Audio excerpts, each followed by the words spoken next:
In the last episode, I introduced my new to me 2007 Toyota Tacoma. And in that episode, I discussed a little bit about how this truck comes with absolutely no creature comforts from the factory. But we're going to fix that today. Now, while this specific Tacoma came with all of the manual locks from the factory, mine specifically had a Viper alarm system added to it at some point. So it does technically have automatic locks. But one thing I noticed when I was on the test drive buying this truck is the left door lock lever mechanism thing was loose and wobbly. I'd gotten in the driver's seat and reached over to the passenger door to unlock it so the previous owner of the vehicle could get in, and I noticed it didn't do anything, and he opened the door no problem. So I have a feeling he probably knew that it wasn't going to work, but I kind of brushed it off and didn't really think twice about it, thinking it's probably a small fix, right? Now, I will start off by saying I've never removed one of the door cards on these trucks before,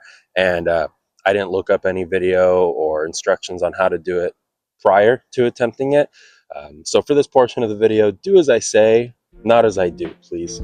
So let's go ahead and remove the door card so we can get a better look at exactly what's going on. The first step to removing this door card is to take off the manual window roller up or downer thing. To remove this, you just take a pick tool and remove the C-clip, releasing the lever from the shaft that actuates the window mechanism. Just be careful while doing this because you don't want to accidentally break the lever. I learned this the hard way on a Miata I previously had. And here you should be able to get a pretty good look at it so it makes a little bit more sense. You're going to want to start by removing this screw sitting behind the little black trap door where the cavity is to put your hand into the door handle. Then please remove the plastic cover off the door handle in this section using a plastic pry tool in order to avoid any damage to the plastics. Once this is removed, it will expose 2 additional screws, so go ahead and remove those as well. Next up, in this corner there will be a plastic clip to remove. This is one of the styles that you need to press in on the center before lifting the edges to avoid breaking it. So don't do what I did and just pry on the outer rim, just leading to me breaking the clip. Once these steps are complete, you can go ahead and use a plastic pry tool to pry the clips of the bottom of the door card out, releasing the door card from the door assembly itself. All you'll have to do is lift the door card up and it should come right off. Now, with everything exposed on this here door card, let's take a closer look to see what that Viper alarm system exactly looks like. After actuating it once or twice, it was very apparent that there were at least 2 issues here. First being that this green clip had come undone from the bracket, and that the part of the door cable attaching to the interior handle has come apart from the mechanism. This section of cable doesn't appear to be long enough to reach the mechanism anymore, so I'm not sure if either it never did, part of it broke off, or they just had this under tons of tension trying to make it reach, therefore leading to the failure. Either way, I will likely need a new cable to properly fix this, but at least for now, I want to get the powered part of this locking mechanism working correctly, so I'm just going to ignore it. Now, the only real reason I would need the locking portion of this door working on the inside is in the case of an emergency. See, now, if this truck was ever involved in a collision and I had a passenger inside, of course it would be important for that passenger to be able to get out of the truck safely. Thankfully, this is an old base model truck, so it doesn't have that feature that a lot of new cars have where when you go a certain speed, the doors lock themselves. So as long as I unlock this car and we get into the car, I see no reason why I would press the locking part of the key fob again. So if something ever happened, this door would just stay unlocked. Since I can't fix this part at the moment, I figured I'd go ahead and reattach the green clip and see if that maybe fixed the mechanism.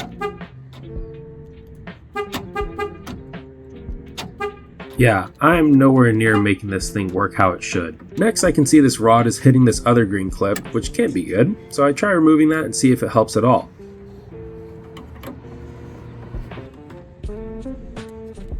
It looks like it has a lot more freedom of movement, so let's try that out.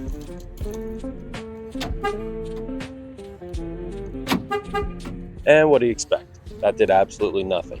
But by nothing, I mean it actually did show us just how much flex that little bracket has when you try and actuate it. So I did what any sensible person would do and grab any DIYer's favorite fastener, some zip ties. Hey, at least I'm not popping another self-tapper through the door. After fiddling with it for a while, I got the zip tie into place. It looks a lot more secure, right? So I went ahead and gave it another try, thinking this time there is no way it could still buckle.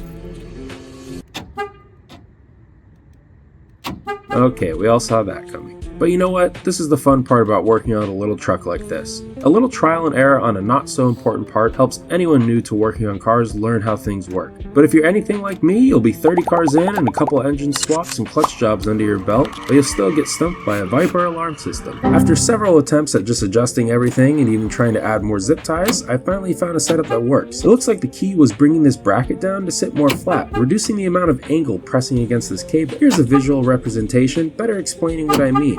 Now, I figured while we have the door card pulled off, we might as well address another issue this truck has. It's not really an issue, and most vehicles come this way, honestly, but this thing just completely feels like a tin can.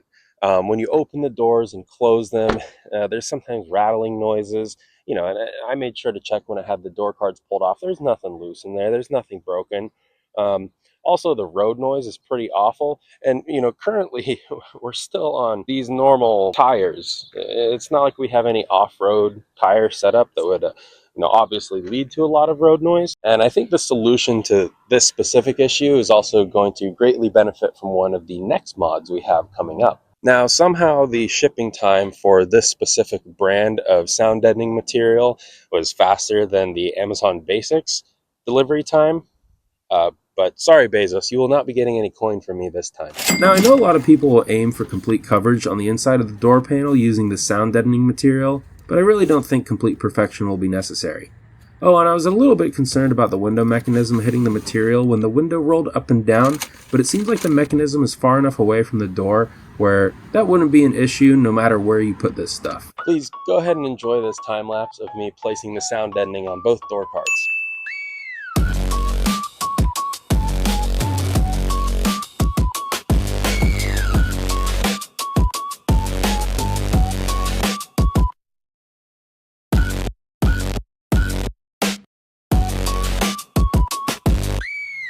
The one key thing I changed from doing the other door was realizing this panel can be removed for easier access, and I lightly wiped the inside of the door down. It wasn't that dirty, but it still would probably have been a good idea to do to the other side.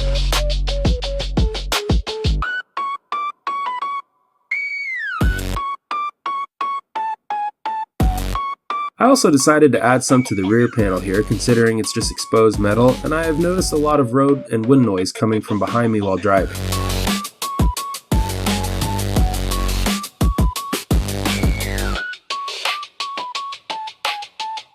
Now, something I thought about is I might look in to see just how difficult it is to add a little bit of carpet back here where that panel is. I put the sound deadening. I don't know if it's really worth doing because no one's ever really going to see it, but I just kind of hate how much exposed body color painted metal there is on the interior. Let me know if you think it's worth it. And now with everything installed and put back together, we can finally test out this locking mechanism and see if it works. Now, it should be locked right now. Not opening, but if we press unlock, now it unlocks. All right, looking good. Now if we press lock again, it should work correctly. Look at that, we did something right. I think the next thing we need to take care of on this truck is probably how